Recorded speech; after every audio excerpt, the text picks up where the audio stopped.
Hello everyone. இந்த வீடியோவில் இன்றைக்கி என்ன டாபிக் பார்க்க போகிறோம் அப்படின்னா F W Taylor contribution to scientific management. So அறிவியல் மேலாண்மைக்கு எஃப்டபிள்யூ டெய்லரோட பங்களிப்பு என்ன? வாங்க வீடியோக்குள்ளே போகலாம். ஸோ எஃப்டபிள்யூ டெய்லர் பார்த்திங்க அப்படின்னா அறிவியல் மேலாண்மைக்கு சில கோட்பாடுகளை வகுத்து கொடுக்குறார். அதில் ஃபர்ஸ்ட் ஒன் பார்த்திங்க அப்படின்னா science not a rule of thumb, harmony not discord, cooperation not individualism, the development of each person to maximum efficiency, maximum output, equal division of responsibility between management and workers, and mental revolution of management and workers. So வாங்க டீட்டெயிலாக பார்க்கலாம். So first one பார்த்திங்க அப்படின்னா science not a rule of thumb.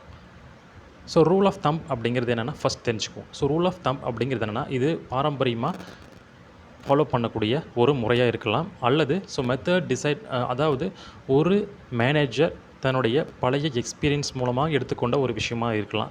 So இந்த இடத்துல என்ன அப்படின்னா அறிவியல் is not a rule of thumb. So science அப்படிங்கிறது என்னென்னா ஒரு பாரம்பரியமாக ஃபாலோ பண்ணக்கூடிய விஷயம் அல்ல. ஸோ அதை என்ன பண்ணால் ஃபர்ஸ்ட் எராடிகேட் பண்ணு அப்படின்னு சொல்கிறாங்க. ரூல் ஆஃப் தம் அப்படிங்கிற முறையை விதியை எராடிகேட் பண்ணு அப்படின்னு சொல்கிறாங்க. So it helps to replace the old rule of thumb approach. So பழைய விதிகளை ஃபர்ஸ்ட் என்ன பண்ணுற அப்படின்னா ரீப்ளேஸ் பண்ணுறது. அடுத்தது it consist of observation, analysis, stand of work and to ensure the work is to be done best possible way. So இதில் என்னென்ன அடங்கியிருக்கு அப்படின்னா அப்சர்வேஷன், ஸோ அதனுடைய பகுப்பாய்வு, அதனுடைய வேலையோட தரம் மற்றும் எந்த முறையில் அதை செய்யப்பட வேண்டும் என்பதை கன்ஃபார்ம் பண்ணி சொல்கிறது, உறுதிப்படுத்தி சொல்கிறது இதில் அடங்கியிருக்கு. அடுத்தது he focus on research and study for new method of management. So இவர் எதை ரொம்ப அதிகப்படியான கவனம் செலுத்துகிறார் அப்படின்னா ஆய்வு மற்றும் புது விதமான மேலாண்மைக்கு உண்டான ஒரு ஸ்டடியை மேற்கொள்கிறதுக்கு அதிகப்படியான ஒரு ஆர்வத்தை காட்டுறாரு. அடுத்தது he focused on time, motion, fatigue method research R necessary. So இவர் என்ன சொல்கிறார் அப்படின்னா நேரம், இயக்கம் மற்றும் சோர்வு இதை சார்ந்த ஒரு ஆராய்ச்சி கண்டிப்பாக அவசியம் அப்படிங்கிறத இவர் அதிகப்படியான வலியுறுத்துறாரு. நெக்ஸ்ட் பிரின்சிபல் பார்த்தோம் அப்படின்னா harmony not discord. So harmony அப்படிங்கிறது என்னென்னா unity of action and discord அப்படிங்கிறது டிஃப்ரெண்ட் அப்ரோச். ஸோ அவர் என்ன சொல்கிறார் அப்படின்னா ஹார்மோனி தான் இருக்கணும், டிஸ்கார்ட் இருக்கக்கூடாது, டிஃப்ரெண்ட் அப்ரோச் இருக்கக்கூடாது. டிஃப்ரெண்ட் அப்ரோச் இருந்துச்சு அப்படின்னா டெஃபினட்டாக நம்ம நம்மளோட அப்ஜெக்டிவ்ஸை குறிக்கோளை அடைய முடியாது அப்படிங்கிறத தெளிவாக சொல்கிறாரு. So owners and workers have different interest.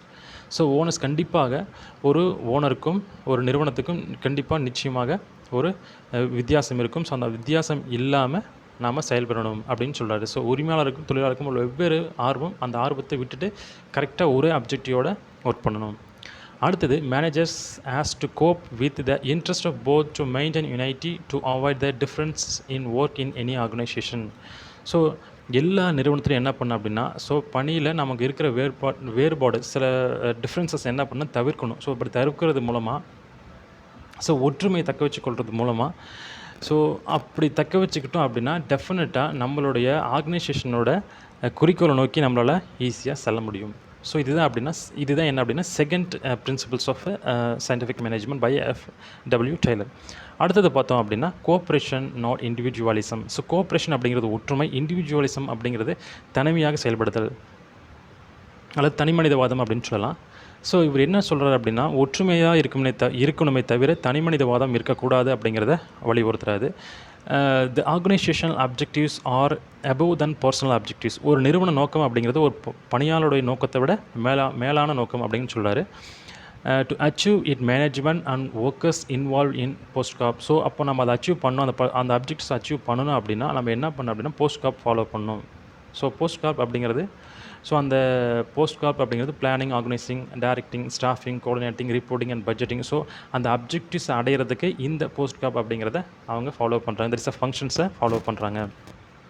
அடுத்தது என்ன அப்படின்னா the feeling of all workers must develop to achieve organisational objectives. So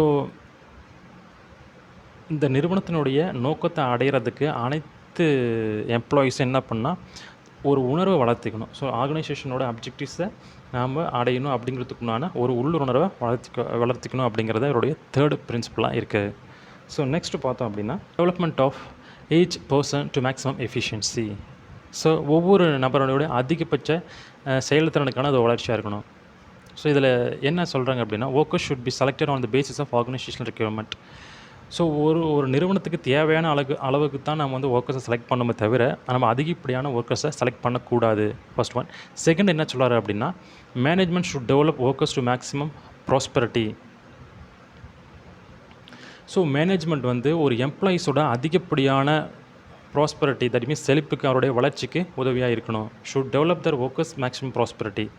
அடுத்தது training, guidelines, education, financial incentives help to increase efficiency. So எப்படி அவங்க வந்து எஃபிஷியண்ட்டாக அவங்களுடைய செயல்திறனை வளர்க்குறோம் அப்படின்னா, ட்ரைனிங் பயிற்சி கொடுக்கறது மூலமாக, அவங்களுக்கு ஒரு கைட்லைன்ஸ் வழிகாட்டுதல் மூலமாக, மற்றும் நம்ம வந்து ஒரு கல்வியில், ஒரு ஃபைனான்ஷியலாக என்ன பண்ணலாம், ஒரு சலுகை கொடுக்கலாம். சலுகை கொடுக்கறது மூலமாக அவங்க என்ன பண்ணுறாங்க அப்படின்னா, தன்னுடைய எஃபிஷியன்சியை வளர்த்துக்கிறாங்க. அடுத்தது நெக்ஸ்ட் பிரின்சிபல் பார்த்தோம் அப்படின்னா, மேக்ஸிமம் அவுட்புட். அதிகப்படியான அவுட்புட், அதிகப்படியான ஒரு வெளிப்பாடு, அவுட்புட்னு சொல்லலாம். ஸோ இதில் என்ன சொல்ல வர்றாரு அப்படின்னா, Taylor's have as a given maximum output instead of a limited output. So இதில் என்ன அப்படி சொல்கிறார் அப்படின்னா, அதிகப்படியான அவுட்புட் தான் இருக்கணுமே தவிர குறைந்தபடியான அவுட்புட் இருக்கக்கூடாது. அதுக்குண்டான வழிமுறைகளை இதில் வந்து வரையறுக்கப்பட்ட வழிமுறைகளை இதில் கொடுத்துருக்காரு. ஸோ அடுத்தது, it is necessary to prosper worker and owner and society. So தொழிலாளி, ஒர்க்கர், அவருடைய உரிமையாளர் மற்றும் சமூகம், அந்த ஒரு சொசைட்டி வளர வேண்டியது ரொம்ப அவசியம் அப்படிங்கிறத இவர் வலியுறுத்துறாரு.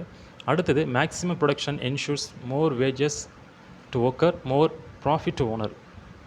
ஸோ அதிகப்படியான உற்பத்தி எதை சொல்லுது அப்படின்னா, அதிகப்படியான ஊதியத்தையும், அதிகப்படியான உரிமையாளருக்கு அதிகப்படியான லாபத்தையும் என்ன பண்ணுது அப்படின்னா, இது ஒரு கன்ஃபார்ம் பண்ணுது. நெக்ஸ்ட் பிரின்சிபல் பார்த்தா அப்படின்னா, equal division of responsibility between management and workers.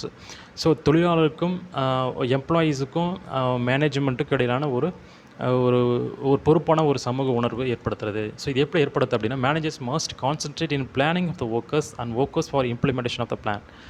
So manager என்ன பண்ண அப்படின்னா, ஸோ அதிகப்படியான தன்னுடைய முக்கியத்துவத்தை பிளான் எப்படி செயல்படுத்துறது அப்படிங்கிற பணி எப்படி நம்ம செயல்படுத்துறது அப்படிங்கிற ஒரு திட்டமிடுதலையும், அந்த திட்டங்களை செயல்படுத்துறதுல தொழிலாளர்களில் கவனம் செலுத்தணும். அடுத்தது, managers must have clear vision for workers as well as to define objective of organisation. So manager அப்படிங்கிற ஒரு தன்னுடைய தொழிலுக்கான ஒரு பார்வை தெளிவாக வைக்கணும். தன்னுடைய நோக்கத்தை என்ன பண்ணணும், கிளியராக வரையறுக்கணும். ஸோ கிளியராக டிஃபைன் பண்ணணும். அடுத்தது, workers should be divided among subordinates to achieve objectives.